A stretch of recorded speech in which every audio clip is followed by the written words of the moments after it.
కక్ష రాజకీయాలు కాదు మనకు కావాల్సింది. అలాగని తప్పు చేసిన వారిని క్షమించి వదిలేస్తే అది అలవాటుగా మారుతుందని నారా చంద్రబాబు నాయుడు అన్నారు. పరిపాలించినటువంటి వ్యక్తి యొక్క ప్రవర్తన చూసిన తర్వాత ఇలాంటి వ్యక్తి పాలనకు పనికిరాడనే ఉద్దేశంతో ఓట్లు చేసే పరిస్థితికి వచ్చారు. ఇది నా ఉద్దేశ ప్రకారం ఒక కేస్ స్టడీ అవుతుంది.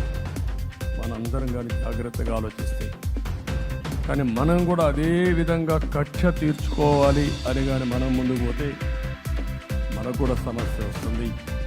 అదే సమయంలో ఒకటే చెప్తున్నా, తప్పు చేసిన వాడిని క్షమించి పూర్తిగా వదిలిపెడితే కూడా మళ్ళా అలవాటుగా మారుతుంది. తప్పు చేసిన వాళ్లకు శిక్ష పడవలసిన అవసరం ఉంది, చట్టపరంగా శిక్షించాల్సిన అవసరం ఉంది.